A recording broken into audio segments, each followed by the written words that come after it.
Iliman Ndiaye se souviendra sans doute pendant très longtemps de soirée du samedi 30 septembre 2023. Parce que c'est le jour où l'attaquant sénégalais de 23 ans a inscrit son premier but sous les couleurs de l'Olympique de Marseille.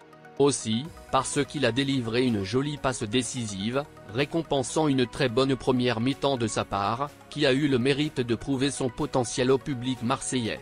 En effet, l'Olympique de Marseille et Iliman Ndiaye ont entamé tambour battant l'ère Gennaro Gattuso. En déplacement sur la pelouse de l'AS Monaco ce samedi pour la première du coach italien à l'occasion de la 7e journée de Ligue 1, le club phocéen n'a pas mis plus d'une minute pour se mettre devant au score.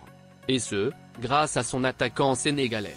À la recherche de son premier but sous ses nouvelles couleurs depuis son arrivée, l'ancien joueur de Sheffield United a enfin trouvé le chemin en reprenant du plat du gauche un centre de Pierre-Emerick Aubameyang.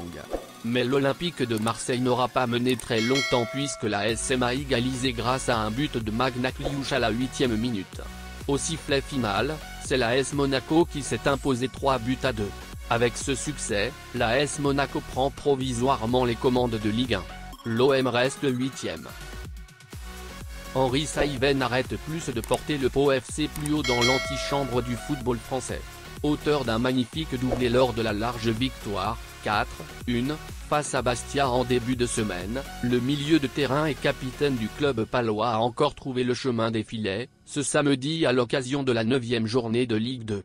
Buteur sur pénalty en première période, l'ancien joueur des Girondins de Bordeaux a en effet inscrit l'unique but de la victoire, 1-0, du Pau FC, pour sa 4e réalisation en 5 matchs cette saison. Avec cette victoire, les hommes de Nicolas Uzet grimpent à la 8e place du classement de Ligue 2 avec 14 points au compteur.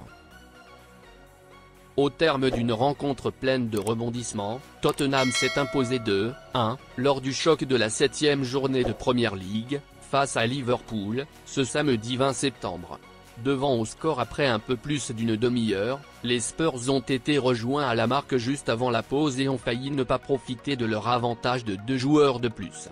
Car, même réduit à 10 puis à 9, Liverpool a longtemps fait jeu égal puis tenu en défense, avant de finalement craquer dans les ultimes instants.